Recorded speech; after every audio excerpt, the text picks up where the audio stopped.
साथियों good morning. आप लोग कैसे हैं? उम्मीद करते हैं कि आप लोग अच्छे होंगे। आज मैं बहुत ही महत्वपूर्ण इनकम टैक्स का एमसीक्यू लेकर आया हूं, जो आपको यह बीपीएससी के माध्यम से जो कॉमर्स की टीचर की बहाली होनी है, उस कॉमर्स के टीचर के लिए, अभ्यर्थी के लिए यह वीडियो बहुत ही महत्वपूर्ण होने वाला है। इसीलिए आप कॉमर्स के साथियों से आग्रह है कि अगर आप बीपीएससी के एग्ज़ाम की तैयारी कर रहे हैं बिहार में टीचर बनने के लिए, तो इस वीडियो को अंत तक ज़रूर देखें और उम्मीद है कि इस वीडियो को देखने से आपको निश्चित ही फ़ायदा मिलेगा।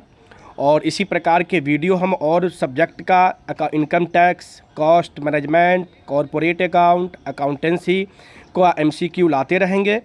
तो इसीलिए साथियों से आपसे आग्रह है कि अगर हमारे चैनल पर नए हैं तो आप हमारे चैनल को सब्सक्राइब कर लीजिए, बेल आइकन को ऑन कर लीजिए और साथ ही अपने दोस्तों में भी इसके लिंक को शेयर कर लीजिए, जिससे और साथियों को इसका फ़ायदा मिल सके। तो चलिए साथियों, अब चलिए हम लोग स्टडी की ओर चलते हैं।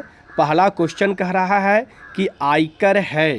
पहला क्वेश्चन कह रहा है कि आयकर है। आयकर है, आयकर क्या है? Income tax is. Income tax क्या है? तो आयकर कह रहा है कि एक प्रत्यक्ष कर यानी डायरेक्ट टैक्स, इनडायरेक्ट टैक्स यानी अप्रत्यक्ष कर, प्रतिगामी कर, या इनमें से कोई नहीं। तो साथ ही आपको आंसर बताना है कि इसमें आयकर क्या है। तो इसका राइट आंसर है साथियों, पता है आपको कि प्रत्यक्ष कर है यानी डायरेक्ट टैक्स है। ये बहुत ही इंपॉर्टेंट ये एमसीक्यू है साथियों। आपसे आग्रह है कि इस वीडियो को पूरी तरह से देखें और एक बार समझ ना आए तो कम से कम 2 बार 3 बार इसको रिपीट कर करके अवश्य देखें। इस एमसीक्यू से आपको निश्चित परीक्षा में हेल्प मिलने की उम्मीद है।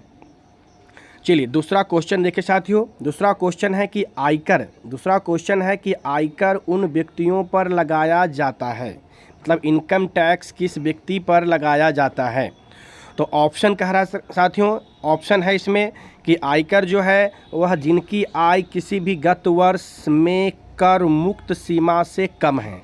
तो साथियों, जब भी एक कर मुक्त सीमा से कम होगी तो उस पर आयकर नहीं लगेगा। अब ऑप्शन आगे देखेंगे। ऑप्शन इसका क्या कह रहा है? ऑप्शन नंबर बी कह रहा है इसका कि ऑप्शन बी, इसका ऑप्शन नंबर बी जो कह रहा है कि जिनकी आय किसी भी गत वर्ष में कर मुक्त सीमा से अधिक है। तो साथियों, जब ये कर मुक्त यानी जितना टैक्स फ्री का लिमिट सरकार ने रखा है, उस लिमिट से जब भी आपका इनकम अधिक होगा तो उस पर आपको टैक्स देना पड़ेगा। तो इसका आंसर ऑप्शन नंबर बी इसका राइट आंसर हो जाएगा। क्वेश्चन नंबर 3 कह रहा है। क्वेश्चन नंबर 3 है कि आयकर की दरें। क्वेश्चन नंबर 3 कह रहा है कि आयकर की दरें एक व्यक्ति करदाता के लिए आय के विभिन्न खंडों के लिए होती है। आयकर की दरें जो कह रहा है साथियों की आयकर की दरें एक व्यक्ति के करदाता के लिए विभिन्न खंडों के लिए होती है। तो क्या होती है? घटती है, बढ़ती है, स्थिर रहती है, इनमें से कोई नहीं। तो इसका राइट आंसर होगा साथियों बी। इसका राइट आंसर है साथियों बी कि आयकर की दरें बढ़ती है। ऑप्शन नंबर इसका बी राइट हो जाएगा। अगला क्वेश्चन है साथियों कि क्वेश्चन नंबर 4 है कि भारत में सर्वप्रथम आयकर निम्नलिखित के द्वारा लगाया गया।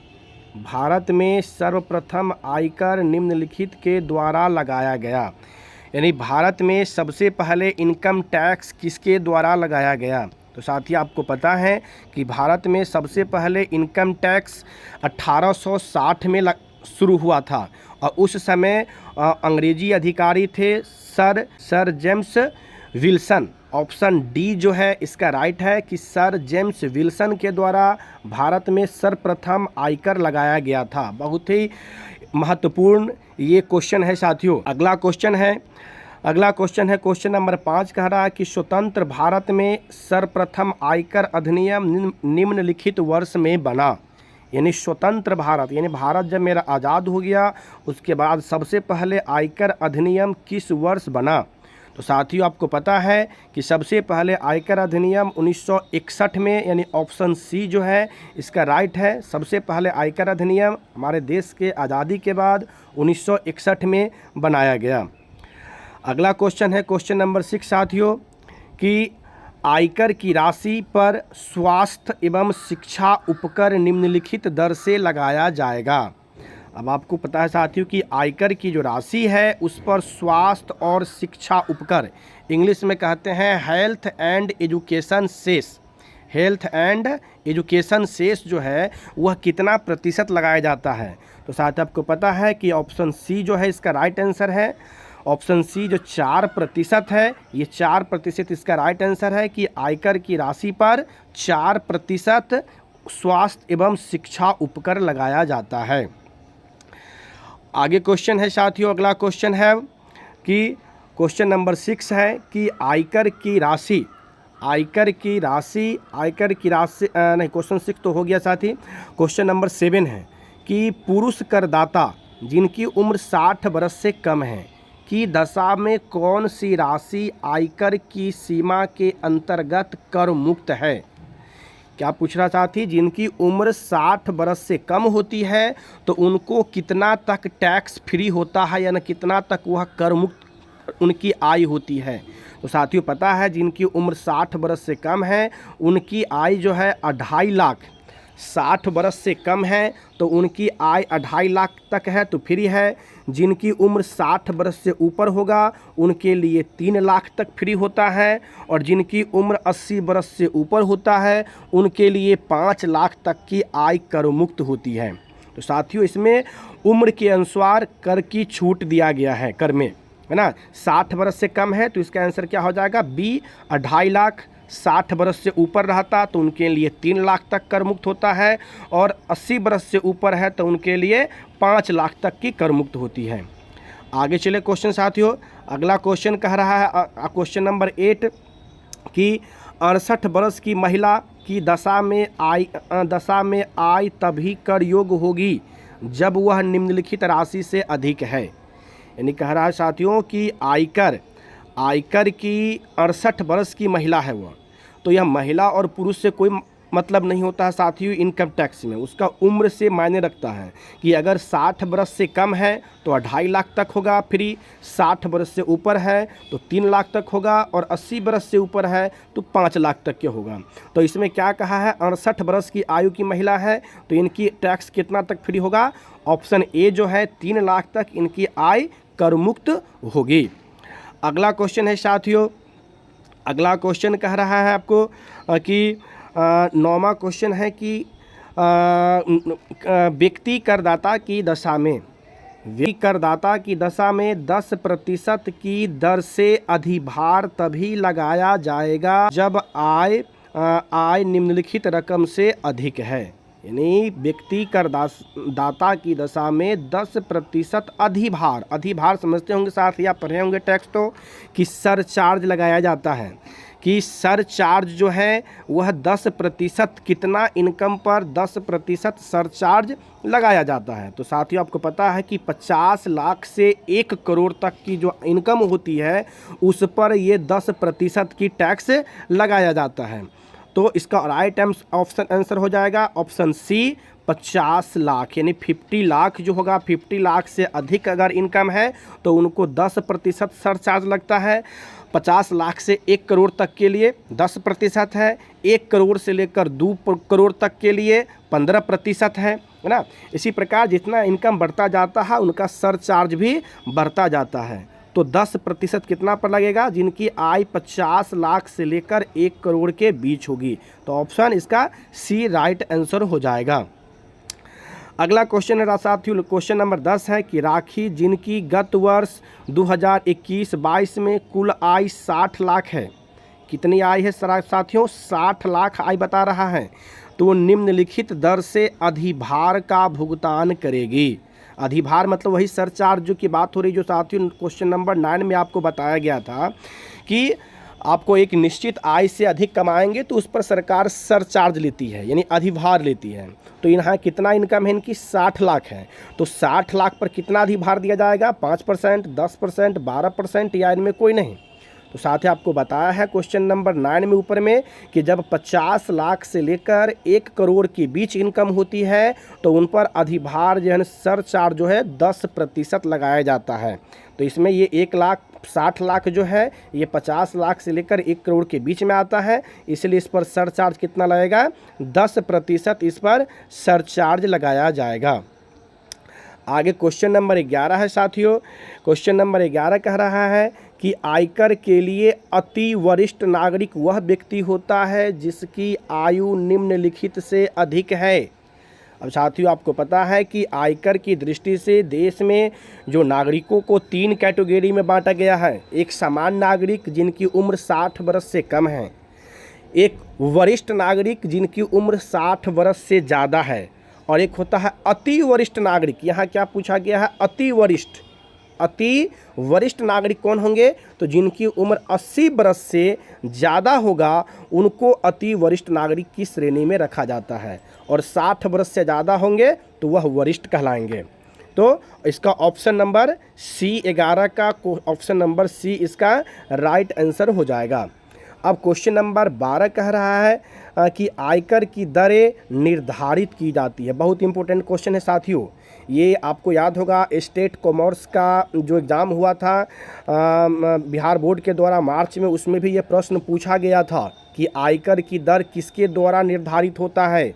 तो साथियों आपको पता है कि ऑप्शन नंबर इसका बी जो है वह राइट है, वित्त अधिनियम के द्वारा।